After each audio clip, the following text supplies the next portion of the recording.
Automatically ল্যাপটপের sound এবং ল্যাপটপের ক্যামেরা থেকে যাচ্ছিল, ক্যামেরার কানেকশন পাচ্ছিল না।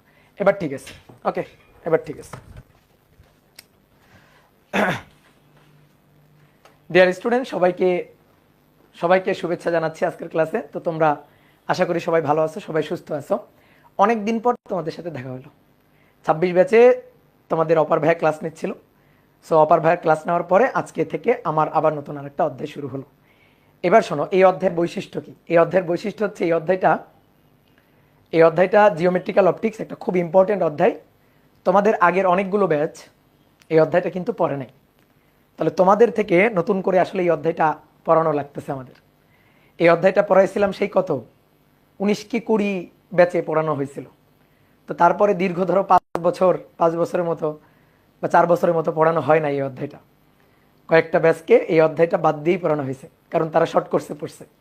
বাট তোমাদের এখন ফুল কোর্স, তোমাদের এখন সবগুলো অধ্যায় পড়তে হবে। তো এই যে নতুন করে এই অধ্যায়টা আবার পড়ানো লাগতেছে আমাদের। অধ্যায়টা খুবই মজার একটা অধ্যায়। আলোর দুটো অধ্যায়, একটা অধ্যায় হচ্ছে জিওমেট্রিক্যাল অপটিক্স বা জ্যামিতিক আলোকবিদ্যা, 6ষ্ঠ চ্যাপ্টার, যেটা আজকে আমরা শুরু করব। এবং এর পরে আর একটা চ্যাপ্টার আছে ফিজিক্যাল অপটিক্স বা ভৌত আলোক বিজ্ঞান, 7ম চ্যাপ্টার। তো আলোর এই দুইটা অধ্যায়। সেকেন্ড পার্টেই মূলত আমরা অপটিক্স নিয়ে আলোচনা করি এবং এই অপটিক্সের দুইটা অধ্যায়। তো শোনো, এই অধ্যায়টা কি বড় অধ্যায় কিনা? হ্যাঁ, এই অধ্যায়টা যদি আমরা চিন্তা করি যে অধ্যায়ে যেগুলো টপিক আছে এবং এই টপিক রিলেটেড যদি ম্যাথ চিন্তা করি, তাহলে অধ্যায়টা অনেক অনেক বড় একটা অধ্যায়। বাট আমাদের অনেক কিছু পড়া লাগবে না। অনেক টিচার ধরো অনেক কিছু পড়াবে বা পড়াইতে পারে। যেমন ধরো প্রতিফলন, প্রতিফলন নিয়ে আলোচনা করলে কিন্তু অনেক আলোচনা করা যায়। প্রতিফলন নিয়ে থিওরি আলোচনা করা যায়, তারপরে প্রতিফলন নিয়ে তার ম্যাথ প্রবলেম, অনেক ধরনের ম্যাথ প্রবলেম আলোচনা করা যায়। বাট প্রতিফলন তোমাদের নাই আসলে। প্রতিফলন থেকে তোমার কোনো ম্যাথ ধরো আসবে না। ভাই কেন আসবে না? প্রতিফলন রিলেটেড, প্রতিফলন কিন্তু শুধু সমতল তলে প্রতিফলন হয় না, গলীয় তলে প্রতিফলন হয়। প্রতিফলনের আলোচনা তুমি 9-10-এ করে আসছো, বা যদি ধরো যে ভাই 9-10-এ শর্ট কোর্স ছিল আমরা করে আসি নাই, সেটা হয়তো ভিন্ন কথা। বাট 9-10-এ ছিল বলে প্রতিফলন নিয়ে আলোচনা আমাদের এই অধ্যায়ে নাই। এখন প্রতিফলন নিয়ে আলোচনা করে ওইখানে যদি কয়েকটা ক্লাস নষ্ট করা হয়, তাহলে এটা হুদাই নষ্ট করা হবে। প্রতিফলন নিয়ে আলোচনা করার আসলে আমার মনে হয় কোনো দরকার নাই আসলে। সামান্য জাস্ট প্রতিফলনের বেসিকটুকু আলোচনা করলেই হবে। এই অধ্যায়টা মূলত আলোর প্রতিসরণ রিলেটেড একটা চ্যাপ্টার। সমতল তলে আলোর প্রতিসরণ, প্রিজম তলে আলোর প্রতিসরণ, গলীয় তলে আলোর প্রতিসরণ, মূলত এই অধ্যায়ের সবচেয়ে ইম্পর্টেন্ট টপিক হচ্ছে এটা। এবং বিভিন্ন ধরনের আলোক যন্ত্র, সরল অনুবীক্ষণ যন্ত্র, জটিল অনুবীক্ষণ যন্ত্র এবং চোখের ত্রুটি, এই রিলেটেড আলোচনাগুলাই আসলে এই অধ্যায়ের মূল আলোচনার বিষয়বস্তু। এখন আমরা যদি ধরো বইয়ের বাইরে, বিশেষ করে আমাদের ধরো বাংলাদেশে প্রচলিত বোর্ড বইগুলোর বাইরে যদি আরো অনেক কিছু আলোচনা করতে চাই, তাহলে অধ্যায়টা অনেক বড়। বাট একটা জিনিস একটু শোনো, আমরা ধরো তোমরা এই যে হঠাৎ করে মানে ফুল সিলেবাসে বা ফুল কোর্সে তোমরা কিন্তু এই যে হঠাৎ করে সামনে এসে পড়ছো, তোমাদের আগের ব্যাচ কিন্তু শর্ট কোর্সে পার হয়ে গেছে। তো তোমাদের যেহেতু ফুল কোর্স, সময় কিন্তু বাড়ায় নাই। তোমাদের যে এক্সট্রা বেশি একটু সময় দিছে, ব্যাপারটা কিন্তু এরকম না, সময় কিন্তু বাড়ে নাই। বাট ফুল কোর্সটা চলে আসছে। তো এই কারণে হয় কি, যে তোমার আগের ব্যাচের চেয়ে তুমি যদি চিন্তা করো যে পড়াশোনার পরিধিটা কেমন, তো পড়াশোনার পরিধিটা একটু বেশি। সো এই কারণে পড়াশোনার পরিধি যেহেতু বেশি, সো আমি এমনভাবে পড়াবো ভাই যতটুকু আসলে না পড়লেই নয়। ঠিক আছে, এক্সট্রা অনেক কিছু পড়ানো যায়, বাট এক্সট্রা পড়ায় ওইগুলো হবে ধরো ক্লাস লেকচারটা বেশি হবে, ক্লাস লেকচার বড় হবে। এবং তাতে অনেক সময় হবে কি, তুমি ওইগুলো আসলে পরীক্ষার সময় মাথায়ও থাকবে না, ওইগুলো খাতায় ধরো একটু জঞ্জালের মতো থাকবে। আর তোমার যদি ধরো ইঞ্জিনিয়ারিং ব্যতীত মেডিকেল বা ভার্সিটি রিলেটেড তোমার টার্গেট হয়, তাহলে আসলে অনেক গভীরে বা অনেক ডিটেলস ম্যাথ প্রবলেম সলভ করার আসলে দরকার নেই। তো এই কারণে আমি চেষ্টা করব এই অধ্যায়টা প্রথমে খুব কম্প্যাক্টভাবে বোর্ড পরীক্ষার টার্গেটে ওইভাবেই পড়ানোর। আর যাদের ধরো ইঞ্জিনিয়ারিং টার্গেট, তাদের তো একটু কমে পেট ভরে না, তো তাদের একটু ভাই আমরা আর একটু বেশি ম্যাথ প্রবলেম করতে চাই, তো তাদের জন্য আলাদা করে ধরো যে কিছু ম্যাথের মানে বিশেষ করে অনেকগুলো ম্যাথ প্রবলেম নিয়ে দু একটা ক্লাস ধরো আমি লাস্টের দিকে দিয়ে দিব। বাট আমি প্রথমে চেষ্টা করব যে সবার জন্য কম্প্যাক্টভাবে এই অধ্যায়টা যতটুকু না পড়লেই আসলে নয়, আমি অনেক কিছুই পড়াবো আসলে, সত্যি কথা অনেক পড়াবো, কিন্তু যতটুকু না পড়লেই নয় আমি সেইভাবে পড়াবো, যাতে তোমার মানে বার্ডেন না হয়। কারণ এই অধ্যায়গুলো তোমার তো রিভিশন দিয়ে পরীক্ষার হলে যাইতে হবে। তো তোমার যদি মানে মানে যেহেতু কোর্সের ফুল কোর্স চাপটা একটু বেশি, সেই কারণে অনেক কিছু রিভিশন দিয়ে পরীক্ষার হলে যাওয়াটা এটা তো তোমার জন্য একটু কষ্টকর হয়ে যাবে। তো তখন যেন খাতায় মূল জিনিসগুলাই থাকে যেগুলো পরীক্ষার হলে রিভিশন দিয়ে যাওয়ার জন্য আসলেই দরকার। হ্যাঁ, কিছু কিছু ম্যাথ প্রবলেম আরও করতে পারি, স্পেশাল কিছু ম্যাথ প্রবলেম, বা যাদের টার্গেট ইঞ্জিনিয়ারিং তাদের জন্য আলাদা কিছু ম্যাথ প্রবলেম, তা আমি চেষ্টা করবো ভাই ওগুলো আলাদা করে লাস্টে করানোর। ঠিক আছে, ওগুলো আলাদা করে লাস্টে করানোর। তো এটা এই চ্যাপ্টারে কয়টা ক্লাস লাগবে? কয়টা ক্লাস? ধরো 10-এর বেশি লাগবে। এখন আমি দেখি কয়টা ক্লাস লাগে, তবে 10-এর বেশি লাগবে। ঠিক আছে, তো আমি চেষ্টা করব মোটামুটি ধরো 12টা ক্লাসের মধ্যে শেষ করার, এইটাই টার্গেটে আমি আগাবো। তো চলো আমরা শুরু করি, কথা না বাড়াই আমরা শুরু করি। যত তাড়াতাড়ি শুরু করতে পারবো তত পড়া আগাবে। ঠিক আছে, তো পড়তেছো তো, পড়াশোনা করার মধ্যে আছো তো নাকি? পড়াশোনা থেকে দূরে থেকো না। পড়াশোনা থেকে দূরে থাকলে কিন্তু বিপদ। পড়াশোনা থেকে দূরে থাকলে কিন্তু মনে করো যে পরীক্ষার আগে আগে আন্দোলন করতে হবে পরীক্ষা পিছানোর জন্য। তো ওইটা যেন তোমাদের না করতে হয়। আর দেখতেই পাচ্ছ যে কি অবস্থা। ঠিক আছে, এরপর যখন আন্দোলন করে পরীক্ষা পিছাইতে যাবে তখন কিন্তু সরকার ধরে মাইর দিবে। সো ভালো করে এখন থেকে পড়াশোনা করো, এখন থেকে পুরোনো পড়াগুলো রিভিশন দেওয়া শুরু করো। ঠিক আছে, তো চলো আমরা শুরু করি। আমাদের জ্যামিতিক আলোকবিদ্যায় প্রথম যে টপিকটা আসে সেটা হচ্ছে প্রতিফলন। ঠিক আছে, মূলত এই চ্যাপ্টারটা প্রতিসরণের চ্যাপ্টার। তা আমরা আগে একটু প্রতিফলন নিয়ে কথাবার্তা একটু বলি। আলোর প্রতিফলন কি? কোনো স্বচ্ছ একটা প্রতিফলক পৃষ্ঠ, স্বচ্ছ না, একটা প্রতিফলক পৃষ্ঠ, মসৃণ প্রতিফলক পৃষ্ঠ। তো আলোকরশ্মি যখন কোনো মসৃণ প্রতিফলক পৃষ্ঠে আপতিত হয়, আপতিত হয়ে আবার একই মাধ্যমে প্রতিফলিত হয়ে ফিরে আসে। এই একই মাধ্যমে ফিরে আসা, প্রতিফলিত হয়ে ফিরে আসার এই ঘটনাটাকেই বলা হয় প্রতিফলন। তো প্রতিফলনের দুইটা সূত্র আছে। ধরো এটা একটা প্রতিফলক পৃষ্ঠ, যেমন মনে করো আয়না। তো একটা স্বচ্ছ কাচের একটা প্লেট, এটার যদি একটা পৃষ্ঠে আমি যদি পারা লাগাই দিই, যেমন আয়নাতে যে কাজটা করা হয়, তাহলে আয়নাতে বা মিরর তাতে ধরো এরকম পারা লাগানো আছে, তাহলে এটা একটা প্রতিফলক পৃষ্ঠ। এবার তুমি কোনো উৎস থেকে ধরো এখানে একটা সোর্স আছে, ধরো একটা সোর্স, এই সোর্স থেকে এই প্রতিফলক পৃষ্ঠের উপরে আলোকরশ্মি ফেললাম। আলোকরশ্মি ফেললে কি হবে? প্রতিফলিত হবে। প্রতিফলিত হয়ে আবার ওই মাধ্যমে, দেখো শূন্য মাধ্যম থেকে আলো এসে এই তলে আপতিত হয়েছে। আপতিত হওয়ার পরে আবার প্রতিফলিত হয়ে ওই একই মাধ্যমে গমন করবে। এই ঘটনাটাকে বলা হয় প্রতিফলন। যে বিন্দুতে আলোকরশ্মিটা আপতিত হয়েছে ওই বিন্দুতে আমি যদি প্রতিফলক পৃষ্ঠের উপর একটা লম্ব অঙ্কন করি, এই যে প্রতিফলক পৃষ্ঠ, তার উপর যদি আমি আপতিত বিন্দুতে একটা লম্ব অঙ্কন করি, তাহলে সেটাকে বলা হবে হচ্ছে অভিলম্ব। এটা হচ্ছে ওই তলের আপতিত বিন্দুতে অঙ্কিত অভিলম্ব। এবার প্রতিফলনের ক্ষেত্রে এটা হচ্ছে আপতিত রশ্মি বা ইনসিডেন্ট রে, আর এইটা হচ্ছে প্রতিফলিত রশ্মি। অবশ্যই এই যে ডিরেকশনগুলো কিন্তু দিতে হবে। এই যে এই পথে এসে আলোকরশ্মি আপতিত হয়ে এই পথে চলে গেছে, তো এটা হচ্ছে প্রতিফলিত, এটা হচ্ছে আপতিত রশ্মি। আর এটা হচ্ছে অবিলম্ব। ধরো এটা ও বিন্দু, এটা এন, ও এন হচ্ছে অবিলম্ব, এ ও হচ্ছে আপতিত রশ্মি, ও এ প্রাইম এটা হচ্ছে প্রতিফলিত রশ্মি। এখন প্রতিফলনের ক্ষেত্রে দুটো সূত্র আছে। ঠিক আছে, এই ঘটনাটা প্রতিফলন, আমরা কিন্তু এটার সাথে পরিচিত। প্রতিফলনের দুইটি সূত্র কি? 1 নম্বর সূত্রটা হচ্ছে আপতিত রশ্মি অভিলম্বের সাথে এই যে কোণটা তৈরি করে এটাকে বলা হয় আপতন কোণ। আপতন কোণকে আমরা আই দিয়ে প্রকাশ করি। প্রতিফলিত রশ্মি তাহলে অভিলম্বের সাথে যে কোণ তৈরি করে, তাহলে সেটা কি হবে? সেটা হচ্ছে প্রতিফলন কোণ। এই প্রতিফলন কোণকে এটাকে আমরা আর দিয়ে প্রকাশ করি। আই হচ্ছে আপতন কোণ আর আর হচ্ছে প্রতিফলন কোণ। তো প্রতিসরণের সূত্র হচ্ছে আলোকরশ্মি অভিলম্বের সাথে এসে যে কোণে আপতিত হবে, ভাই প্রতিফলিত হওয়ার সময় সেম একই কোণেই প্রতিফলিত হবে।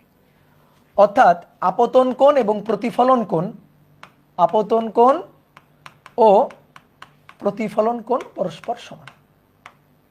যে কোণে এসে ধরো 30 ডিগ্রি কোণে এসে আপতিত হলো, এবার আপতিত হয়ে যখন প্রতিফলিত রশ্মি যাবে, গমন করবে, অবিলম্বের সাথে ওই একই 30 ডিগ্রি কোণ নিয়েই আবার প্রতিফলিত হবে। তাহলে আপতন কোণ আর প্রতিফলন কোণ এরা দুইটা পরস্পর সমান হবে, আই সমান সমান হচ্ছে আর। ঠিক আছে, এরকম কোণ চিহ্ন দিয়েও লেখা হয়, তা আমরা এভাবেও লিখতে পারি আই সমান সমান আর, কোনো সমস্যা নেই। ঠিক আছে, এভাবেও লেখা যায়। তো এই আপতন কোণ এবং প্রতিফলন কোণ এরা পরস্পর সমান, এইটা হচ্ছে প্রতিফলনের প্রথম সূত্র। কেউ যদি তোমাকে বলে প্রতিফলন প্রমাণ করো, তাহলে তুমি ভাই এই সূত্রটা প্রমাণ করে দিবা, এই সূত্রটা প্রমাণ করে দিলে প্রতিফলন প্রমাণ হয়ে গেল। এবার প্রতিফলনের আরেকটা সূত্র আছে, আরেকটা সূত্র হচ্ছে যে বিন্দুতে আলোকরশ্মি আপতিত হয়েছে সেই বিন্দুতে অঙ্কিত অভিলম্ব, আপতিত রশ্মি এবং প্রতিফলিত রশ্মি এরা একই সমতলে থাকবে। তাহলে আপতন বিন্দুতে অঙ্কিত অভিলম্ব, আপতন বিন্দুতে অঙ্কিত অভিলম্ব, অভিলম্ব ও এন, আপতিত রশ্মি, আপতিত রশ্মি, আপতিত রশ্মি হচ্ছে এ ও, এবং প্রতিফলিত রশ্মি, প্রতিফলিত রশ্মি, প্রতিফলিত রশ্মি, প্রতিফলিত রশ্মি কোনটা? ও এ প্রাইম, ও এ প্রাইম একই সমতলে থাকবে, সমতলে থাকবে। ভেক্টর অধ্যায়ে তিনটা ভেক্টর একই সমতলীয় পড়ছিলা, মনে পড়ে? তিনটা ভেক্টর ধরো একই সমতলীয় হবে, একই তলে থাকবে। তো ওরকম ভাবে এই যে তিনটা রে, আপতিত রে, প্রতিফলিত রে এবং অভিলম্ব, এরা সবাই একই সমতলে থাকবে। এই ব্যাপারটা তোমাকে যদি একটু চিত্র এঁকে বুঝাই, একই সমতলে থাকার মানে কি? একই সমতলে থাকা, এইটার মানে কি? এইটার মানে হচ্ছে, দেখো মনে করো এই একটা তল, এই একটা তল আর এই একটা তল, 3D চিত্র, বুঝতে পারতেছ? দেখো দুইটা তল, এই যে দুইটা তল, বোঝা গেছে?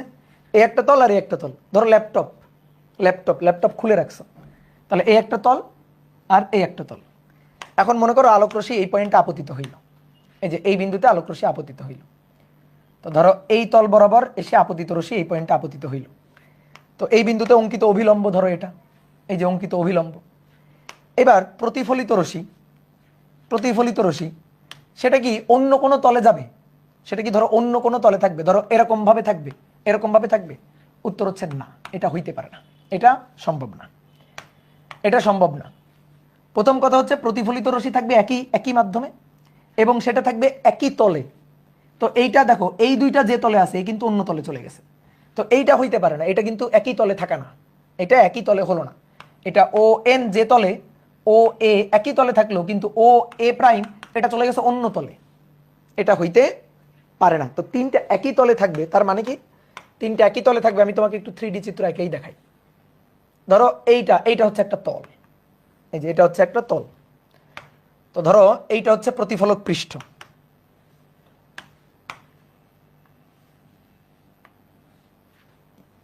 দেখো এটা হচ্ছে একটা তল। ধরো ভাই এইটা হচ্ছে প্রতিফলক পৃষ্ঠটা, এই যে প্রতিফলক পৃষ্ঠটা। তাহলে প্রতিফলক পৃষ্ঠে এটা ধরো অঙ্কিত অভিলম্ব ও এন, আপতিত রশ্মি হচ্ছে এটা, এটা হচ্ছে আপতিত রশ্মি এ ও। তাহলে প্রতিফলিত রশ্মিটা ওই একই তলেই থাকবে, একই তলেই যাবে, ও এ প্রাইম। দেখো তিনটাই একই তলে, এইটা অন্য কোনো তলে যায় নাই, এই তিনটা নিয়ে একই তল গঠিত হয়েছে। এরকম ধরো তিনটা কলম, এই যে এরকম এইভাবে যাবে, এটা অভিলম্ব, এটা অভিলম্ব, এটা আপতিত রশ্মি, এটা প্রতিফলিত রশ্মি, একই তলে। এখন আমি যদি বলি এই যে প্রতিফলিত রশ্মিটা এরকম ভাবে দিছি, এইভাবে দিছি, হবে? দেখো তো তিনটা একই তলে, দেখো এই তিনটা কি একই তলে? একই তলে না। সো একই তলে হতে হবে। তাহলে একই তলে মানে বুঝতে পারছো যে একই তলে থাকা। তাহলে আপতিত রশ্মি, আপতিত রশ্মি ও এ, প্রতিফলিত এ ও দিয়ে, আপতিত এ থেকে ও, আর প্রতিফলিত রশ্মি, প্রতিফলিত রশ্মি ও এ প্রাইম এবং অভিলম্ব, এবং অভিলম্ব ও এন একই তলে থাকবে। ঠিক আছে, একই তলে থাকবে। তো এই হচ্ছে আমাদের প্রতিফলনের বেসিক। কেউ যদি তোমাকে বলে প্রতিফলন প্রমাণ করো, তুমি প্রতিফলনের এই সূত্রটা প্রমাণ করে দেখা দিবা যে ভাই প্রতিফলনে আপতন কোণ প্রতিফলন কোণ এরা পরস্পর সমান হবে। ওকে, তাহলে প্রতিফলন নিয়ে আমাদের আলোচনা গেল। এবার আসো এই অধ্যায়ের মূল আলোচনার বিষয়বস্তু, আলোর প্রতিসরণ। আলোর প্রতিসরণ। আলোর প্রতিসরণ কি? প্রতিসরণ হচ্ছে এবার প্রতিফলক পৃষ্ঠ না, স্বচ্ছ প্রতিসারক পৃষ্ঠ। প্রতিসারক পৃষ্ঠ মানে আলো গমন করতে পারবে, ভিতরে ঢুকে যাইতে পারবে। আগে কি হয়েছিল, এসে আলোক রশ্মি আসলো, এসে প্রতিফলিত হয়ে চলে গেল। এবার তা হবে না। আলো কি করবে, এক মাধ্যম থেকে অন্য মাধ্যমে গমন করবে। আলো যখন এক মাধ্যম থেকে অন্য মাধ্যমে গমন করে তখন আলোকীয় ঘনত্বের উপর ভিত্তি করে আলোক রশ্মি বেঁকে যায়। যদি কোনো একটা মাধ্যম, ধরো আগে আইকো না, ধরো এই একটা স্বচ্ছ প্রতিসারক মাধ্যম, ধরো একটা পুরু কাচের প্লেট, এটা হচ্ছে ধরো কাচের পুরুত্বটা। এখন আলোক রশ্মিকে ধরো আপতিত করলাম, আপতিত করলে আলোক রশ্মি যখন শূন্য মাধ্যম, এটা হচ্ছে শূন্য মাধ্যম বা ধরো বায়ু মাধ্যম, শূন্য মাধ্যম থেকে আলোক রশ্মি যখন এই প্রতিসারক কাচ মাধ্যমে প্রবেশ করবে তখন আলোক রশ্মি যে পথে আসছে, যে পথে আগত, ওই একই পথে আলোক রশ্মি এর মধ্য দিয়ে পাস করবে না। যখনই আলোক রশ্মি এক স্বচ্ছ মাধ্যম থেকে আর একটা স্বচ্ছ মাধ্যমে আলোক রশ্মি যখন প্রবেশ করবে তখন আলোক রশ্মি বেঁকে যাবে। আলোকীয় ঘনত্বের উপর ভিত্তি করে, আলোকীয় ঘনত্বের উপর ভিত্তি করে আলোক রশ্মি বেঁকে যাবে। কখনো বেঁকে দূরে সরে যাইতে পারে, আবার কখনো বেঁকে কাছের দিকেও আসতে পারে। মানে মনে করো এরকম ঘটনা ঘটতে পারে, এইটা হচ্ছে একটা স্বচ্ছ প্রতিসারক পৃষ্ঠ, আলোক রশ্মি আসলো, এসে এই বরাবর যাবে না, তো বেঁকে এদিকেও যাইতে পারে, এদিকেও যাইতে পারে, আবার বেঁকে এদিকেও সরে যাইতে পারে। তো কোন দিকে যাবে এটা নির্ভর করবে বস্তুর বা মাধ্যমের আলোকীয় ঘনত্বের উপর। তো আলোক রশ্মি যখন এক মাধ্যম থেকে অন্য মাধ্যমে গমন করে তখন আলোক রশ্মি বেঁকে যায়। আলোক রশ্মির এই বেঁকে যাওয়ার ঘটনাটাকে বলা হয় আলোর প্রতিসরণ। আলোক রশ্মির বেঁকে যাওয়ার আরো একটা ঘটনা আছে, আরো একটা ঘটনা আছে, যে ঘটনাটা আমরা পরের অধ্যায়ে পড়ব। এই ঘটনাটার নাম হচ্ছে অপবর্তন। আলোক রশ্মি যখন কোনো সরু চির মানে ছিদ্র, চির মানে ছিদ্র, কোনো সরু চিরের মধ্য দিয়ে যখন আলোক রশ্মি আসে, সরু চির বা প্রতিবন্ধকের ধার ঘেঁষে যখন আলোক রশ্মি আসে তখন আলোক রশ্মিও বেঁকে যায়। এই বেঁকে যাওয়ার ঘটনাটা হচ্ছে অপবর্তন। এটা তোমার এখন বুঝতে হবে না, এখন আমাদের আলোচনা অপবর্তন নিয়ে না। আলোর কিছু ফেনোমেনা আছে, কিছু ঘটনা আছে, প্রতিফলন, প্রতিসরণ, বিচ্ছুরণ, অপবর্তন, ব্যতিচার, সমাবর্তন, এরকম কিছু ঘটনা আছে। এই ঘটনাগুলাই আলোর আমরা বিভিন্ন চ্যাপ্টারে আলোচনা করব। তো আমরা অপবর্তন এটা নিয়ে আলোচনা করব, আলোক রশ্মি বেঁকে যাওয়ার একটা ঘটনা অপবর্তন, এটা নিয়ে আলোচনা করব পরের চ্যাপ্টারে। এই চ্যাপ্টারে আলোক রশ্মি এক মাধ্যম থেকে আরেক মাধ্যমে গমনকালে বেঁকে যায়। আলোক রশ্মি যখন এক মাধ্যম থেকে আরেক মাধ্যমে গমনকালে বেঁকে যায়, এই আলোক রশ্মির এই বেঁকে যাওয়ার ঘটনাটা, এটাকেই বলা হয় হচ্ছে প্রতিসরণ। ঠিক আছে, তো এই প্রতিসরণ, এটার ব্যাখ্যাটা আমরা একটু দিই। প্রতিসরণের সূত্র কি বা প্রতিসরণ কিভাবে ঘটে দেখো। ধরো কোন একটা স্বচ্ছ প্রতিসারক মাধ্যম হচ্ছে এটা হচ্ছে একটা স্বচ্ছ প্রতিসারক মাধ্যম। ঠিক আছে, আলোক রশ্মি শূন্য মাধ্যম থেকে ধরো এই স্বচ্ছ প্রতিসারক মাধ্যমে প্রবেশ করবে। শূন্য মাধ্যম এটাকে ধরলাম আমি, ধরো এই মাধ্যম, এই মাধ্যম থেকে আলোক রশ্মি বি মাধ্যমে গমন করবে। ঠিক আছে, এই মাধ্যম থেকে বি মাধ্যমে গমন করবে, আলোক রশ্মি এসে আপতিত হলো, এটা হচ্ছে আপতিত রশ্মি। এই বিন্দুতে আমরা অভিলম্ব আঁকি, এটা এ, এটা ও। এই বিন্দুতে অভিলম্ব আঁকি, তাহলে এই তলের সাথে যে তলে আপতিত হয়েছে এটাকে বলা হয় দুই মাধ্যমের বিভেদ তল। এটাকে বলা হয় মাধ্যম দ্বয়ের বিভেদ তল, বিভেদ তল। উপরে এ মাধ্যম, ধরো শূন্য মাধ্যম, আর এটা কাচ মাধ্যম বা ধরো পানি মাধ্যম।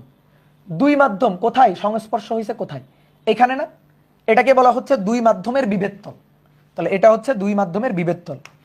তাহলে বিভেদ তলে এখানে এসে আলোক রশ্মিটা আপতিত হলো, আর এই বিভেদ তলে যদি আমি লম্ব অঙ্কন করি যে বিন্দুতে আলোক রশ্মি আপতিত হয়েছে, তো সেটা হবে অভিলম্ব, ধরো ও এন, এটা হচ্ছে অভিলম্ব।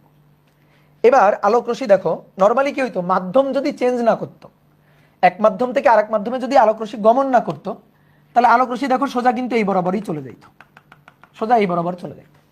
তো কথা হচ্ছে যখন এক মাধ্যম থেকে আলোক রশ্মি অন্য মাধ্যমে গমন করবে তখন আলোক রশ্মি বেঁকে যাবে। যদি ঘন মাধ্যমে প্রবেশ করে বেঁকে অভিলম্বের দিকে সরে আসবে, আর যদি হালকা মাধ্যমে প্রবেশ করে তাহলে বেঁকে অভিলম্ব থেকে দূরে সরে যাবে। ঠিক আছে, তুমি জাস্ট খালি আমার কথাগুলো শোনো, দেখো এক সময় সব বুঝে যাবা। আলোক রশ্মি এই মাধ্যম থেকে এই মাধ্যমে যাচ্ছে, ধরলাম এটা হচ্ছে ঘন মাধ্যম, আলোকীয় ঘন মাধ্যম, এটা একটু বেশি ঘন। শূন্য মাধ্যম থেকে ধরো পানি মাধ্যমে যাচ্ছে, তাহলে আলোক রশ্মি এই বরাবর যাবে না, প্রতিসরণের পরে আলোক রশ্মি কি হবে, আলোক রশ্মি অভিলম্বের দিকে একটু বেঁকে যাবে। দেখো একটু বেঁকে অভিলম্বের দিকে সরে আসছে, এই যে অভিলম্ব, এই অভিলম্বের দিকে আলোক রশ্মি সরে আসছে। তো আলোক রশ্মির এই বেঁকে যাওয়ার এটাকেই বলা হয় প্রতিসরণ। এবার এই প্রতিসরিত রশ্মি ধরো আমি নাম দিলাম ও এ প্রাইম, এটা হচ্ছে প্রতিসরিত রশ্মি। আর অভিলম্বের এন ও, এটাকে একটু বর্ধিত করে নাম দিলাম এন প্রাইম, এন ও এন প্রাইম, এটা হচ্ছে অভিলম্ব। তাহলে এবার শোনো, আপতিত রশ্মি এ ও অভিলম্বের সাথে যে কোণ তৈরি করে এটাকে বলা হয় আপতন কোণ আই। আর এইটাকে আমরা এবার কি বলবো, প্রতিফলিত না, এটাকে বলবো প্রতিসরিত রশ্মি, প্রতিসরিত রশ্মি। আর এই প্রতিসরিত রশ্মি অভিলম্বের সাথে যে কোণ তৈরি করবে সেটাকে আমরা বলবো প্রতিসরণ কোণ আর। তাহলে আর হচ্ছে এবার প্রতিসরণ কোণ, আই হচ্ছে আপতন কোণ। তাহলে আই আপতন কোণ আর আর হচ্ছে প্রতিসরণ কোণ। এইবার বলো তো দেখে কি মনে হয়, আপতন কোণ আর প্রতিসরণ কোণ সমান? না, আপতন কোণ প্রতিসরণ কোণ আলাদা। আলোক রশ্মি যদি না বাঁকতো তাহলে আপতন কোণ আর প্রতিসরণ কোণ সমান হতো, যদি না বাঁকতো। কিন্তু আলোক রশ্মি যখনই এক মাধ্যম থেকে অন্য মাধ্যমে গমন করবে তখন আলোক রশ্মি বেঁকে যাবে। আলোক রশ্মির এই এক মাধ্যম থেকে অন্য মাধ্যমে গমনকালে বেঁকে যাওয়ার ঘটনাটাকেই বলা হয় প্রতিসরণ। তাহলে আমরা একটু সংজ্ঞাটা লিখি। আলোক রশ্মি এক স্বচ্ছ মাধ্যম হতে অপর কোনো স্বচ্ছ মাধ্যমে প্রবেশের সময় অপর কোনো স্বচ্ছ মাধ্যমে গমনকালে মাধ্যমদ্বয়ের আলোকীয় ঘনত্বের কারণে বেঁকে যাওয়ার ঘটনাকে, মাধ্যমদ্বয়ের আলোকীয়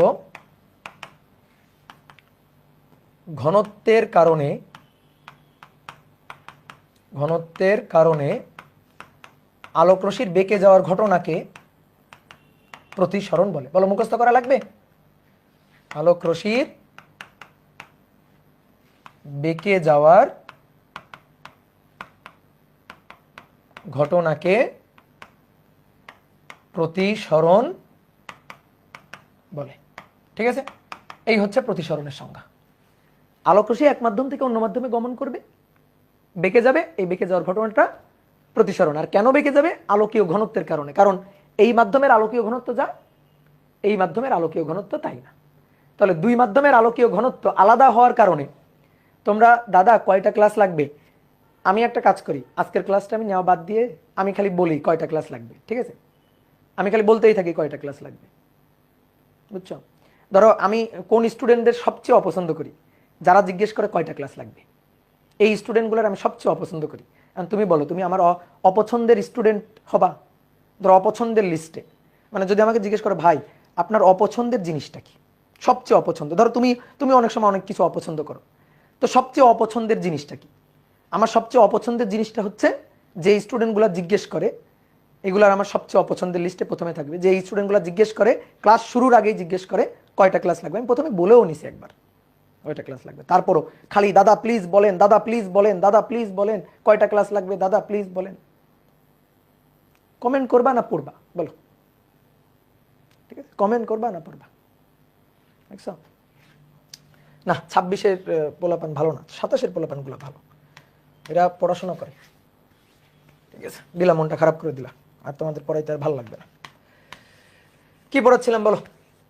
আলোক রশ্মি এক স্বচ্ছ মাধ্যম থেকে অপর কোনো স্বচ্ছ মাধ্যমে গমনকালে তোমরা একটা কাজ করবা, এরপরে যে এই জিনিসগুলো জিজ্ঞেস করবে, হ্যাঁ, কমেন্টে ওরে ধরে আছাড় দিবা তোমরা। ঠিক আছে।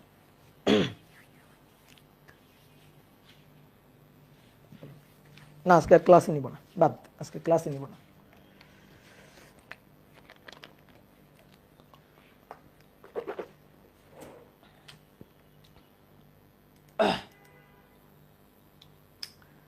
ওকে, ফেসবুকে কমেন্ট বন্ধ করে ফেসবুকেই থাকি, ওয়েব অ্যাপের ক্লাস দেখারই দরকার।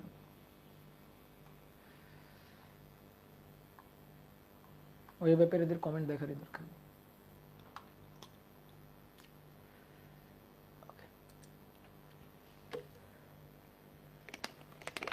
ধরো একবার দুইবার জিজ্ঞেস করে মানুষ, একবার দুইবার কমেন্ট করে, কি করে, কমেন্টটা করছে, করার পরে ওটা কপি করে, কপি করে খালি পেস্ট করতে থাকে, খালি পেস্ট করতে থাকে, খালি পেস্ট করতে থাকে।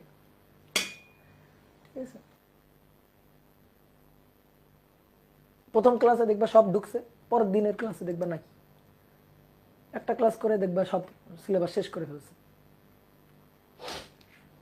ওকে, এখন আর কোনো কমেন্ট দেখা যাবে না, কোনো কমেন্ট নেই, একেবারে 2 ঘন্টা টানা পড়াই যাব। ওকে, আসো তাহলে এই হচ্ছে প্রতিসরণের সংজ্ঞা। এখন আমি বলতেছিলাম যে যদি হালকা মাধ্যম থেকে ঘন মাধ্যমে প্রবেশ করে তাহলে অবিলম্বের দিকে বেঁকে আসে, আর যদি ঘন মাধ্যম থেকে হালকা মাধ্যমে যায় তাহলে তখন অবিলম্ব থেকে দূরে সরে যাবে, তখন অবিলম্ব থেকে দূরে সরে যাবে। যেমন দেখো, মনে করো এইবার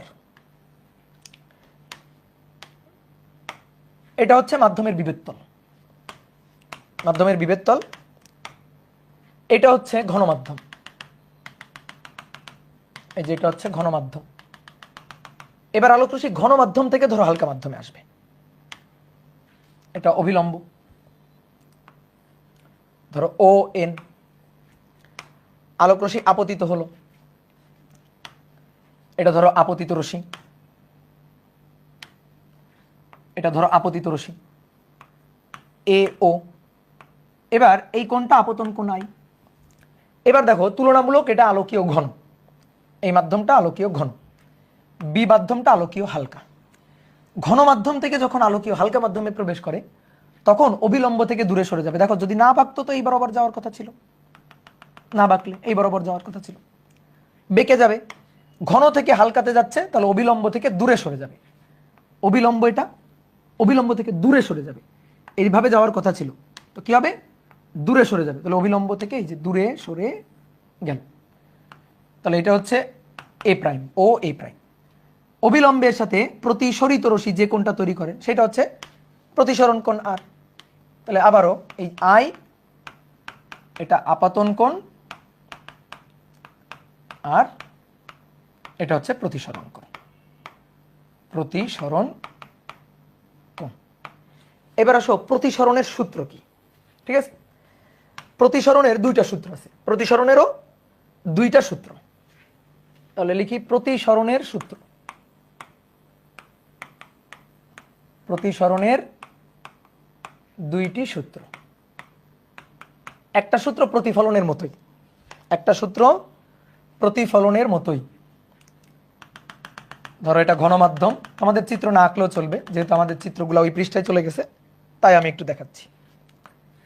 এটা অবিলম্ব, এটা অবিলম্ব, আপতিত রশ্মি, আলোক রশ্মি এসে আপতিত হইল, এই রেখা বরাবর এসে আলোক রশ্মি আপতিত হইল, ধরো ঘন মাধ্যমে যাচ্ছে তাহলে অবিলম্বের দিকে বেঁকে যাবে। আপতন কোণ আই, প্রতিসরণ কোণ আর। ঠিক আছে, আপতন কোণ আই, প্রতিসরণ কোণ আর। তো এখন আসো এখান থেকে আমরা সূত্র লিখতে চাই। তাহলে আপতন বিন্দুতে অঙ্কিত অভিলম্ব, আপতিত রশ্মি, প্রতিসরিত রশ্মি, এরা তিনটাই একই সমতলে থাকবে। তাহলে একই সমতলে থাকা তো বুঝছো, একই সমতলে, তিনটাই একই সমতলে, এই যে একই সমতলে থাকবে, এটা হচ্ছে একটা তল, একই সমতলে থাকবে। এমন না যে আলোক রশ্মি এরকম হবে, আলোক রশ্মি এসে আপতিত হলো, এই যে আপতিত হলো, এটা হচ্ছে অঙ্কিত অভিলম্ব, এটা হচ্ছে অঙ্কিত অভিলম্ব। এবার দেখো তল, তাহলে দেখো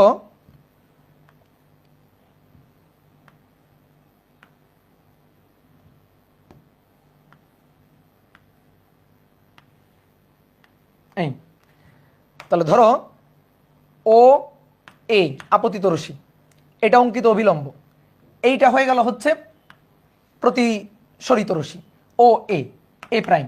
এইটা হবে না, এইটা হইতে পারে না।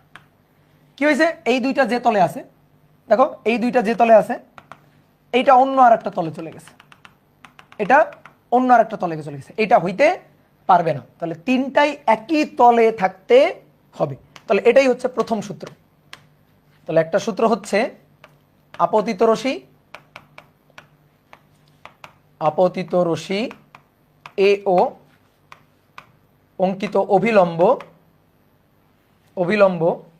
এন ও এন প্রাইম এবং প্রতিসরিত রশ্মি ও এ প্রাইম একই সমতলে থাকবে। এইবার আসো সবচেয়ে ইম্পর্টেন্ট সূত্র, যেটা সবচেয়ে ইম্পর্টেন্ট সূত্র, সেটাকে বলা হয় স্নেলের সূত্র। দ্বিতীয় সূত্র থেকে আমরা পাবো এবার স্নেলের সূত্র।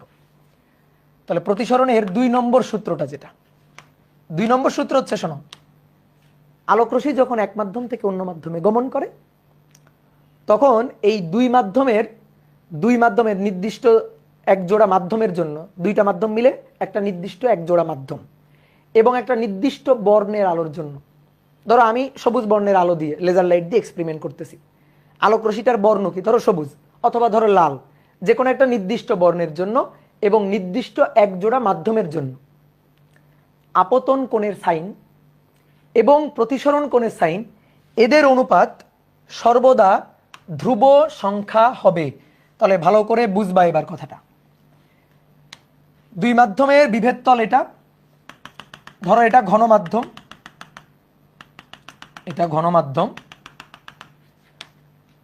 এটা হচ্ছে দুই মাধ্যমের বিভেদ তলে অঙ্কিত অভিলম্ব। সবাই এবার একটু বোর্ডে থাকো, এবার মূল জিনিস আলোচনা করতেছি আমরা। আলোক রশ্মি ধরো এখানে আপতিত হয়েছিল, এই যে এই একটা আলোক রশ্মি আপতিত হলো, এই যে আপতন কোণটা, এটাকে আমরা বললাম I1, আপতন কোণ I1। তো আলোক রশ্মি দেখো এই বরাবর যাওয়ার কথা ছিল, তো কথা হচ্ছে এই বরাবর যাবে না, বেঁকে যাবে। কোন দিকে বেঁকে যাবে? অভিলম্বের দিকে বেঁকে যাবে। এই যে অভিলম্ব, তার দিকে বেঁকে যাবে, অভিলম্বের দিকে বেঁকে গেল। এই যে এটা, এই কোণটা, এটার নাম দিলাম R1, I1 এর জন্য R1। এইবার তাকাও, যদি আমি আপতন কোণটাকে বাড়ালাম, দেখো আপতন কোণ বাড়ছে, আপতন কোণটাকে বাড়ানোর পরে এই যে কোণটা হইলো, এই কোণটা হচ্ছে I2, এই যে এই কোণটা I2, আপতন কোণ বাড়ছে। আলোক রশ্মি না বাঁকলে এই বরাবর যাওয়ার কথা ছিল, বাঁকবে, কোন দিকে বাঁকবে? অভিলম্বের দিকে বাঁকবে। তো অভিলম্বের দিকে বাঁকলো, এই যে অভিলম্বের দিকে বাঁকলো, এই যে কোণটা, এই কোণটা এবার R2।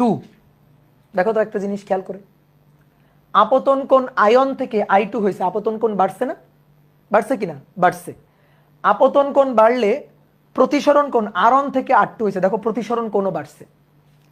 তুমি যদি আলোক রশ্মিকে আরো এই তলের সাথে আরো কম কোণে, এই তলের সাথে আরো মনে করো কম কোণে হেলায় তুমি আলোক রশ্মিকে যদি আপতিত করো, ধরো এই আর একটা আলোক রশ্মি এই যে আপতিত হলো, দেখো না বাঁকলে এই বরাবর যাওয়ার কথা ছিল, কিন্তু বাঁকবে, বেঁকে এই বরাবর যাবে। তাহলে তখন এই কোণটা হচ্ছে I3, আর তখন এই কোণটা, এইটা হচ্ছে R3। তাহলে আপতন কোণ আরো বাড়ছে, দেখো প্রতিসরণ কোণ সেটাও আরো বাড়ছে। তাহলে আপতন কোণ বাড়ছে, প্রতিসরণ কোণ বাড়ছে। এইবার কি হচ্ছে বলা হচ্ছে, শোনো, যে এক জোড়া নির্দিষ্ট মাধ্যম, ধরো এটা A মাধ্যম, এটা B মাধ্যম, তাহলে এক জোড়া নির্দিষ্ট মাধ্যম এবং একটা নির্দিষ্ট বর্ণের আলোর জন্য, তুমি আবার ভাবো না আমি তিনটা আলো নিয়ে এক্সপেরিমেন্ট করছি, না, একটা বর্ণেরই আলো মানে ভিন্ন ভিন্ন বোঝানোর জন্য, ভিন্ন ভিন্ন আপতন কোণ, ভিন্ন ভিন্ন প্রতিসরণ কোণ বোঝানোর জন্য তিনটা আলাদা কালার দিয়ে আঁকছি। আমি আপতন কোণের মান আস্তে আস্তে বাড়াইছি, দেখো প্রতিসরণ কোণের মানটাও এটাও আস্তে আস্তে বাড়ছে, আপতন কোণের মানটা বাড়ছে, প্রতিসরণ কোণের মানটাও আস্তে আস্তে বাড়ছে। এক জোড়া নির্দিষ্ট মাধ্যমে একটা নির্দিষ্ট বর্ণের আলোর জন্য আপতন কোণের সাইন এবং প্রতিসরণ কোণের সাইনের অনুপাত থাকবে ধ্রুব। এটাই হচ্ছে দ্বিতীয় সূত্র প্রতিসরণের, এটাই মূল সূত্র। তাহলে আমরা এবার একটু লিখে ফেলি। প্রতিফলনে কি ছিল? I = R। প্রতিসরণে এটা সমান হবে না, I আর R সমান হবে না।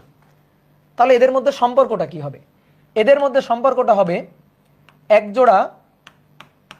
জোড়া নির্দিষ্ট মাধ্যম নির্দিষ্ট মাধ্যম ও নির্দিষ্ট বর্ণের আলোর জন্য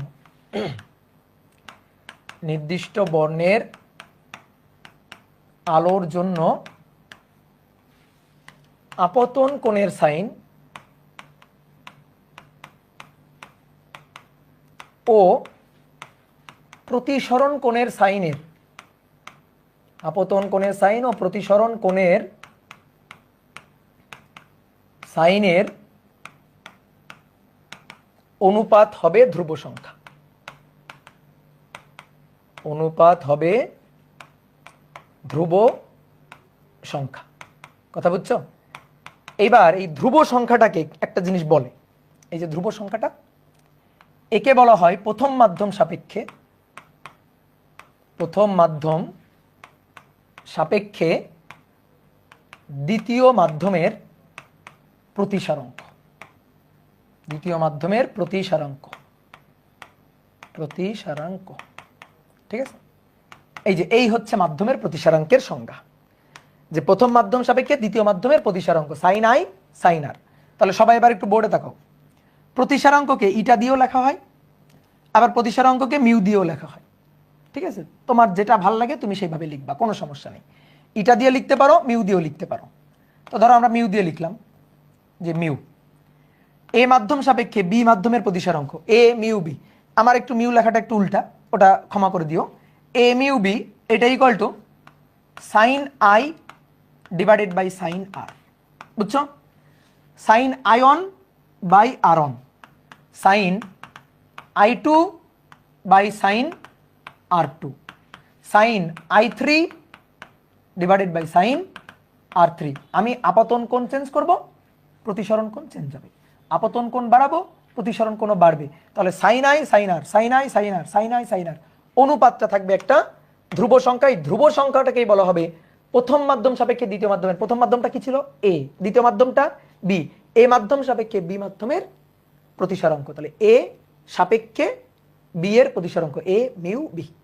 এই কথাটার অর্থ হচ্ছে এ সাপেক্ষে বি এর। এই কথার অর্থ প্রথমে কি এ সাপেক্ষে বি এর, যদি বলতাম বি সাপেক্ষে এর তাহলে বি মিউ এ, এটা হইতো। কি কথা বুঝছো?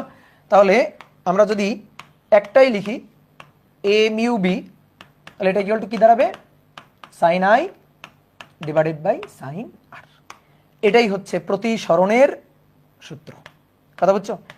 কেউ যদি এখন তোমাকে বলে প্রতিসরণ প্রমাণ করো, ভাই তুমি এটা প্রমাণ করে দিবা যে আপতন কোণের সাইন আর প্রতিসরণ কোণের সাইনের অনুপাত একটা নির্দিষ্ট মাধ্যমের, নির্দিষ্ট একজোড়া মাধ্যমের জন্য তো ধ্রুবক থাকবে।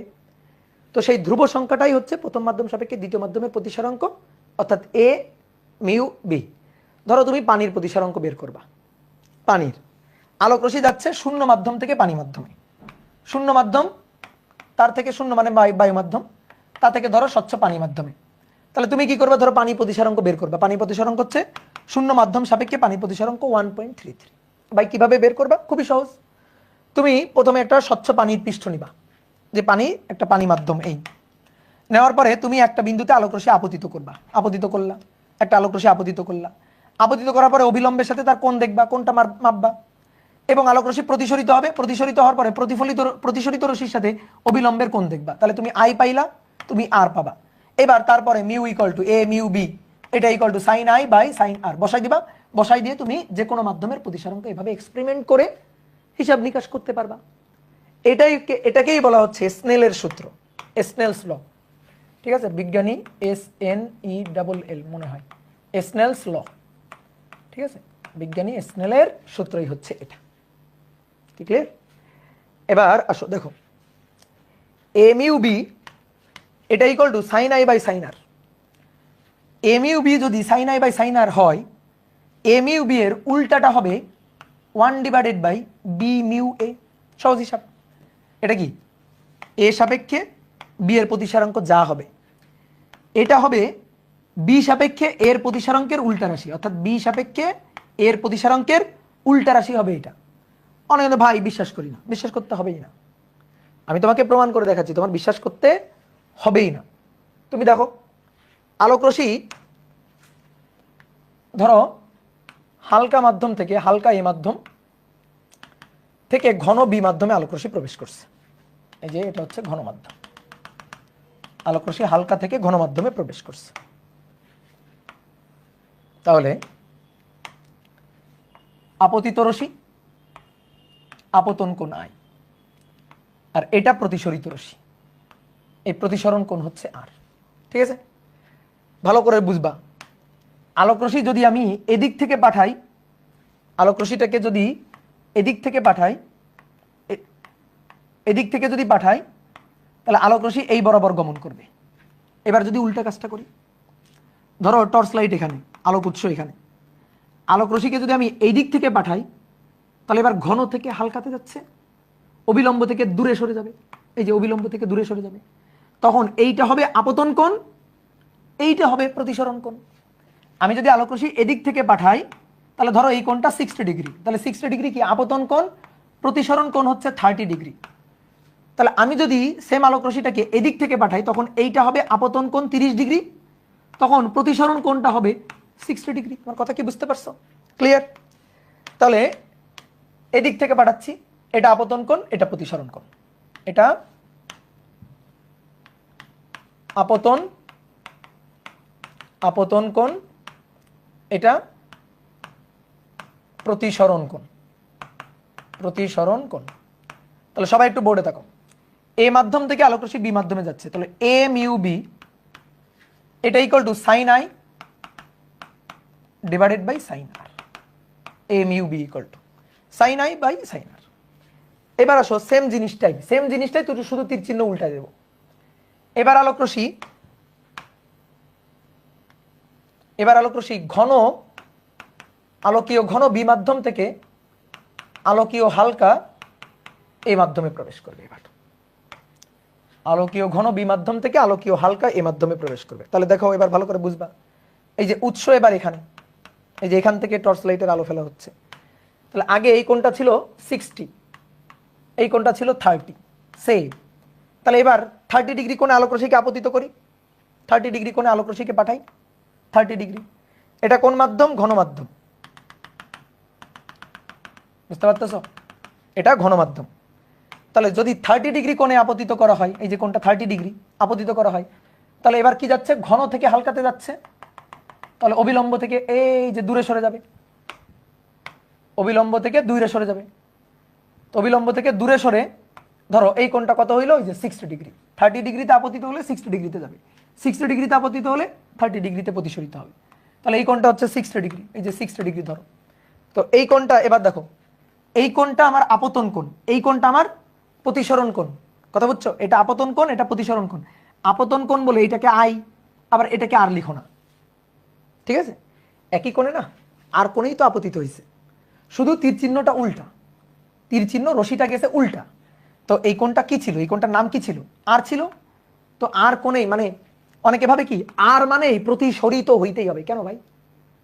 আর মানেই প্রতিসরিত কেন হইতে হবে? আমরা কোণটাকে প্রকাশ করছি কি দিয়ে?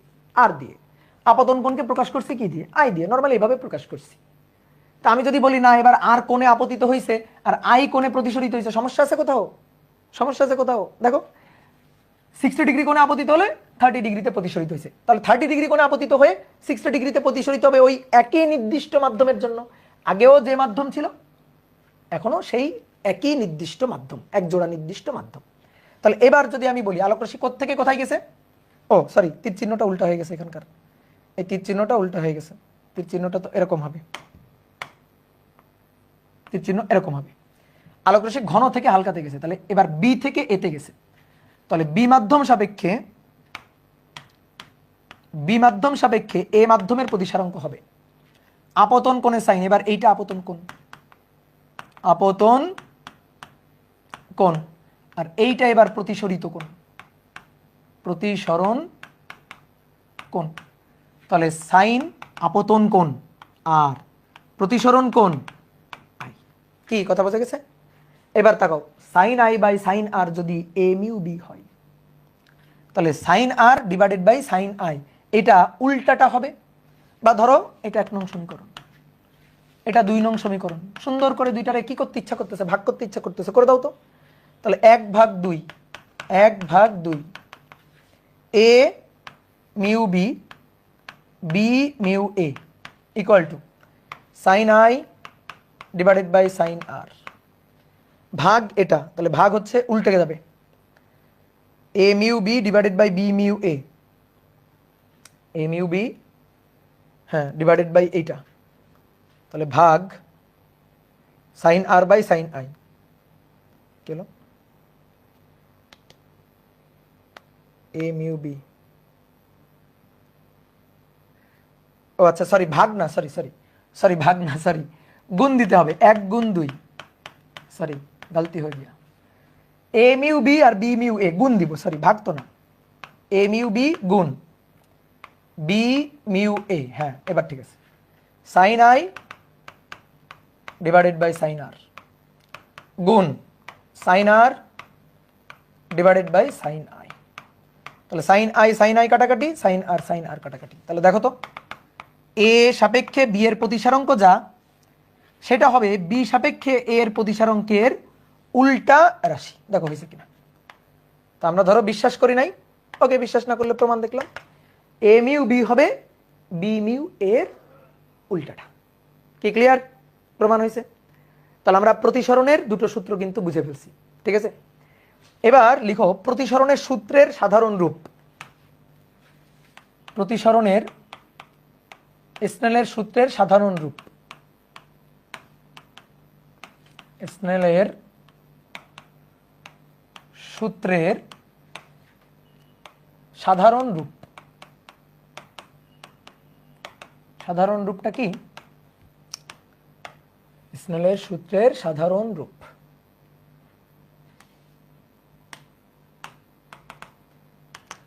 তো এইটা আগে বুঝতে গেলে আমাদের প্রথমে একটা জিনিস লাগবে, সেটা হচ্ছে পরম প্রতিসারাঙ্ক।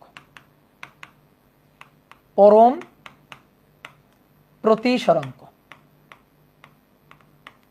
পরম প্রতিসারাঙ্ক কি জিনিস?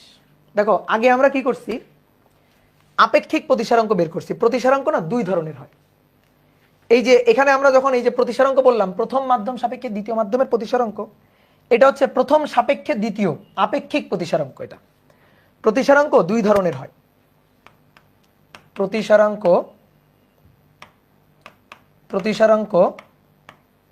এটা দুই ধরনের হয়। একটা হচ্ছে আপেক্ষিক প্রতিসারাঙ্ক, আপেক্ষিক প্রতিসারাঙ্ক, ঠিক আছে, relative refractive index, relative refractive প্রতিসারাঙ্ককে বলা হয় রিফ্র্যাক্টিভ ইন্ডেক্স, আর আরেকটা হচ্ছে পরম অ্যাবসোলিউট, পরম প্রতিসারাঙ্ক, পরম প্রতিসারাঙ্ক। এই পরম প্রতিসারাঙ্ক হচ্ছে absolute refractive index, refractive index, ঠিক আছে, পরম প্রতিসারাঙ্ক। তা আমরা আপেক্ষিক প্রতিসারাঙ্ক কিন্তু অলরেডি দেখে ফেলছি, ডান, আপেক্ষিক প্রতিসারাঙ্ক হয়ে গেছে, এ মাধ্যম সাপেক্ষে বি মাধ্যমের আপেক্ষিক প্রতিসারাঙ্ক। এবার আসো পরম প্রতিসারাঙ্ক কি?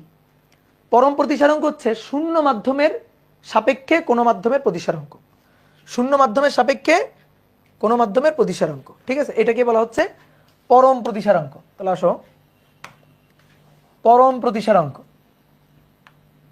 আলোকরশ্মি যখন শূন্য মাধ্যম থেকে অপর কোনো স্বচ্ছ মাধ্যমে প্রবেশ করে, তখন আপতন কোণের সাইন এবং প্রতিসরণ কোণের সাইনের অনুপাতটা, সেটা শূন্য মাধ্যম সাপেক্ষে ওই মাধ্যমের প্রতিসারাঙ্ক বুঝায়, সেটাকেই বলা হচ্ছে পরম প্রতিসারাঙ্ক। সহজ কথা, পরম প্রতিসারাঙ্ক মানে শূন্য মাধ্যমের সাপেক্ষে কোনো মাধ্যমের প্রতিসারাঙ্ক, শূন্য মাধ্যমের সাপেক্ষে কোনো মাধ্যমের প্রতিসারাঙ্ক, ঠিক আছে, এটা হচ্ছে পরম প্রতিসারাঙ্ক। তাহলে বলো পরম প্রতিসারাঙ্ক বের করতে গেলে, কোনো মাধ্যমের পরম প্রতিসারাঙ্ক বের করতে গেলে আপতিত রশ্মি কোন মাধ্যম থেকে আসতে হবে? কোন মাধ্যম?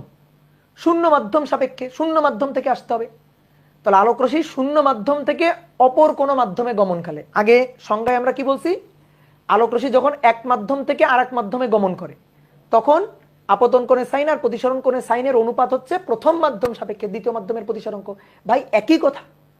এবার প্রথম মাধ্যমটা শুধু হবে শূন্য মাধ্যম, তাহলে শূন্য মাধ্যম সাপেক্ষে যে কোনো মাধ্যমের প্রতিসারাঙ্ককে বলা হচ্ছে পরম প্রতিসারাঙ্ক, তাহলে এটা শূন্য মাধ্যম, আর এটা মনে করো যে ধরো এ মাধ্যম, শূন্য মাধ্যম আর এটা ধরো এ মাধ্যম। ভাই শূন্য মাধ্যম হচ্ছে সবচেয়ে হালকা মাধ্যম। শূন্য মাধ্যম, শূন্য মাধ্যম মানে তার আলোকীয় ঘনত্ব নাই বলতে গেলে। তাহলে শূন্য মাধ্যম সাপেক্ষে ধরো এ মাধ্যম, এটা অবিলম্ব, এই যে আপতিত রশ্মি, আর এই ধরো প্রতিসরিত রশ্মি, এটা আই, এটা আর। তাহলে শূন্য মাধ্যম সাপেক্ষে, শূন্য মাধ্যম সাপেক্ষে এটাকে আমরা লিখবো কিভাবে? শূন্য মাধ্যম এটাকে শূন্য ও দিয়ে লিখি আর কি, বা জিরো দিয়ে লিখি, নট। শূন্য মাধ্যম সাপেক্ষে ধরো এই মাধ্যমের প্রতিসারাঙ্ক, এই যে এইটা equal to sine I divided by sine R. এখন শূন্য মাধ্যম সাপেক্ষে কোন মাধ্যমের প্রতিসারাঙ্কটাই পরম প্রতিসারাঙ্ক, অ্যাবসোলিউট রিফ্র্যাক্টিভ ইনডেক্স। এটা বোঝানোর জন্য আমরা এটাকে আর এভাবে না লিখে আমরা চাইলে এখন এভাবে লিখতে পারি, শূন্য মাধ্যমের সাপেক্ষে কোন মাধ্যমের প্রতিসারাঙ্ক মানেই ওই মাধ্যমের পরম প্রতিসারাঙ্ক।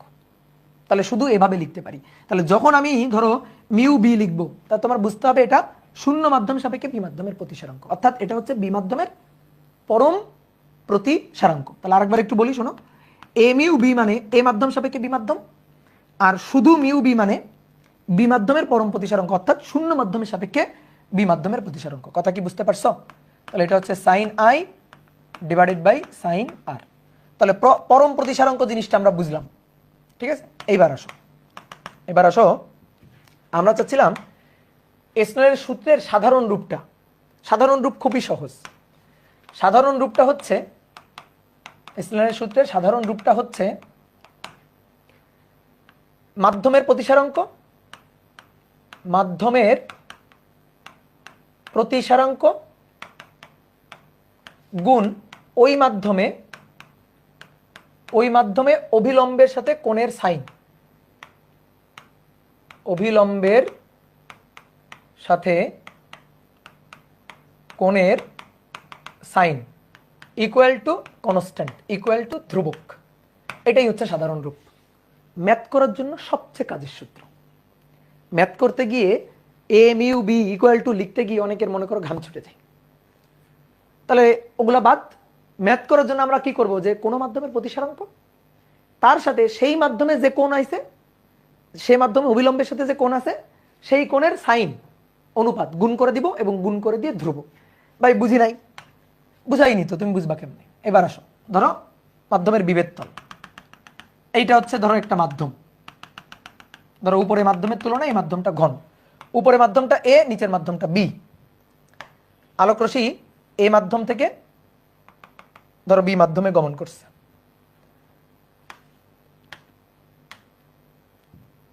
আলোক রশ্মি এ মাধ্যম থেকে ধরো বি মাধ্যমে গমন করবে, আপতিত হলো, এই বরাবর যাওয়ার কথা ছিল, বেঁকে এদিকে গেল। এই কোণটা আই, এই কোণটা আর। তাহলে দেখো, তাকাও, এ মিউ বি, এ মাধ্যম সাপেক্ষে বি মাধ্যমের প্রতিসারাঙ্ক, এইটা equal to sine I divided by sine R. এইবার শোনো, আপাতত বিশ্বাস করো, আমি একটু পরে প্রমাণ দেখাচ্ছি। এ মিউ বি এইটা মানে শেষে কোনটা বি, আগে কোনটা এ। এ মিউ বি মানে শেষ মাধ্যমের পরম প্রতিসারাঙ্ক, দ্বিতীয় মাধ্যমের পরম প্রতিসারাঙ্ক ডিভাইডেড বাই প্রথম মাধ্যমের পরম প্রতিসারাঙ্ক, ঠিক আছে? এ মিউ বি মানে mu B by mu a, শেষটা বাই আদিটা, দ্বিতীয় মাধ্যম বাই প্রথম মাধ্যম। ভাই কেমনে হইলো আমি দেখাচ্ছি একটু পরে, একটু ওয়েট করো, দেখাচ্ছি। সাইন আই ডিভাইডেড বাই হচ্ছে সাইন আর। কি ক্লিয়ার? কোনাকুনি এবার গুণ করো। তাহলে কোনাকুনি যদি গুণ করা হয়, mu A sine I equal to mu B sine R. এই যে এটাই হচ্ছে স্নেলের সূত্রের সাধারণ রূপ। এইবার আমার কথাটা একটু যাচাই করে দেখো তো। যখন তুমি সূত্র লিখবা ম্যাথ করার জন্য, যখন সূত্র লিখবা খুবই সহজ, কোন মাধ্যম? এই মাধ্যম। তাহলে এই মাধ্যমের পরম প্রতিসারাঙ্ক গুণ এই মাধ্যমে অবিলম্বের সাথে কোণ কত, দেখে বলো কোণ কত, আই। তাহলে সাইন আই, এটা সর্বদা ধ্রুবক। তাহলে সেকেন্ড মাধ্যমের জন্য তাই হবে। দ্বিতীয় মাধ্যমটা বি মাধ্যম, তাহলে তার পরম প্রতিসারাঙ্ক মিউ বি। দ্বিতীয় মাধ্যমে অবিলম্বের সাথে কোণ কত, এই যে অবিলম্ব, তার সাথে প্রতিসরিত রশ্মির কোণ কত, কোণ হচ্ছে আর, তাহলে তার সাইন তাহলে গুণ তার সাইন সাইন আর, দেখো তো তাই হয়েছে না, mu A sine I equal to mu B sine R, mu A sine I equal to mu B into sine R. এই যে এটাই হচ্ছে স্নেলের সূত্রের সাধারণ রূপ, স্নেলের সূত্রের সাধারণ রূপ। বুঝতে পারছো? ক্লিয়ার? এটাই স্নেলের সূত্রের সাধারণ রূপ। তো ম্যাথ করার সময় এটা খুব কাজে লাগবে। তো সূত্রগুলো বক্স করে রাখো, ম্যাথ যখন করব তখন তো আমরা দেখবই। কি ক্লিয়ার? তাহলে পরম প্রতিসারাঙ্ক শিখলাম, আর স্নেলের সূত্রের সাধারণ রূপটা পাইলাম। সাধারণ রূপটা কি? কোন মাধ্যমের প্রতিসারাঙ্ক আর ওই মাধ্যমেই অবিলম্বের সাথে রশির কোণ, আলোক রশির কোণ, তার সাইনের গুণফল ধ্রুবক। Mu A sine I, mu B sine R, গুণফল ধ্রুবক। এটা আছে স্নেলের সূত্রের সাধারণ রূপ, ম্যাথ করার জন্য অনেক কাজে লাগবে। এইবার তুমি বলতে পারো ভাই এ মিউ বি এটা equal to mu B by mu A, এটা আপনার কে বললো? এটা তো mu A by mu B ও হইতে পারতো। হ্যাঁ, গুড গুড কোশ্চেন। এইটা কিভাবে আসলো, কোত্থেকে আসলো? দেখো, পরপর দুটি বা তারও অধিক, দুটি বা তারও অধিক অধিক প্রতিসারক তলে আলোর প্রতিসারণ, প্রতিসারক তলে পরপর দুটি বা তারও অধিক সমান্তরাল, পরস্পরের সাথে সমান্তরাল প্রতিসারক তলে আলোর প্রতিসরণ, আলোর প্রতিসরণ। ঠিক আছে, খুবই সুন্দর একটা জিনিস পড়ব। ধরো অনেকগুলো মাধ্যম আছে, ধরো অনেকগুলো মাধ্যম আছে, তো সেই মাধ্যমগুলার স্তর এরকম পরপর আছে, বিভেদ তলগুলা পরস্পরের সাথে সমান্তরাল আছে, বিভেদ তলগুলা পরস্পরের সাথে সমান্তরাল। এই যে ধরো আমরা এখানে মাধ্যম নিলাম, এই যে এ একটা মাধ্যম, ধরো এটা হচ্ছে এ মাধ্যম, এ মাধ্যম, বি মাধ্যম, সি মাধ্যম, তারপরে আবার গিয়ে এ মাধ্যম। মানে ঘটনাটা কি ঘটছে, ধরো এটা হচ্ছে একটা কাচের প্লেট, কাচ, তারপরে আছে একটা পানির স্তর, এই যে পানি। তো আলোক রশ্মি শূন্য মাধ্যম থেকে কাচ মাধ্যমে প্রবেশ করবে, তারপরে কাচ মাধ্যম থেকে পানি মাধ্যমে প্রবেশ করবে, তারপরে পানি থেকে আবার নির্গত হবে কোথায়? বাতাসে বা শূন্য মাধ্যম। তাহলে উপরে যে মাধ্যম, একেবারে উপরে যে মাধ্যম, একেবারে নিচেও কিন্তু সেই একই মাধ্যম। কথা বুঝছো? তাহলে এই একটা স্বচ্ছ প্রতিসারক স্তর, তার নিচে আর একটা স্বচ্ছ প্রতিসারক স্তর। তো আলোক রশ্মি শূন্য মাধ্যম থেকে পরপর এই দুইটা স্বচ্ছ প্রতিসারক মাধ্যম, যাদের বিভেদ তলগুলা পরস্পর সমান্তরাল, আপতিত হয়ে আবার নির্গত হবে কোথায়? আবার নির্গত হবে হচ্ছে শূন্য মাধ্যমে, অর্থাৎ এই মাধ্যম থেকে আবার যাচ্ছে কোথায়? এই মাধ্যমে। তাহলে এরকম পরপর বিভেদ তল আঁকবো, ভিন্ন ভিন্ন ভিন্ন ভিন্ন মাধ্যম, একেবারে উপরে যে মাধ্যম একেবারে নিচেও হবে সেই মাধ্যম, এই মাধ্যম, নিচেও হবে কি? এই মাধ্যম। কি কথা কি বুঝছো? পানির স্তর, কাচের স্তর আছে, আলোক রশ্মি আপতিত হলো কোত্থেকে? শূন্য মাধ্যম থেকে, এবার প্রতিসরণের পর আবার নির্গত হবে কোথায়? শূন্য মাধ্যমে। তাহলে একেবারে উপরেও যে মাধ্যম, একেবারে নিচেও সেই মাধ্যম, এই কারণে এটাকে ধরলাম এ। তাহলে একেবারে নিচেও কি? এ। এবার মনে করো এইটা হচ্ছে এটার তুলনায় একটু ঘন, এই যে এটা একটু ঘন, ঠিক আছে। এবার আসো এর তুলনায় এইটা আর একটু বেশি ঘন, ধরো এটা আরো বেশি ঘন, এটা অন্য আর একটা মাধ্যম। আচ্ছা, অন্য মাধ্যম তাহলে অন্যভাবে দেখে, এটা অন্য আর একটা মাধ্যম, এইটা ধরো তুলনামূলক আরো বেশি ঘন, আর তারপরে এটা তো শূন্য মাধ্যম বা এ মাধ্যম।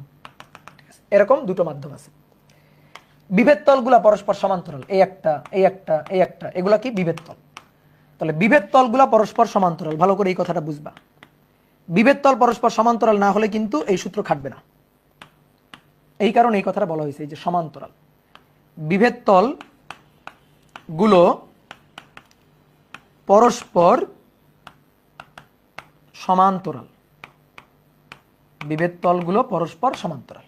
আসো, আলোক রশ্মি ধরো আপতিত হলো, আলোক রশ্মি আপতিত হলো, এই মাধ্যম থেকে আলোক রশ্মি এসে আপতিত হয়েছে, এই পয়েন্টে ধরো আপতিত হলো আলোক রশ্মি।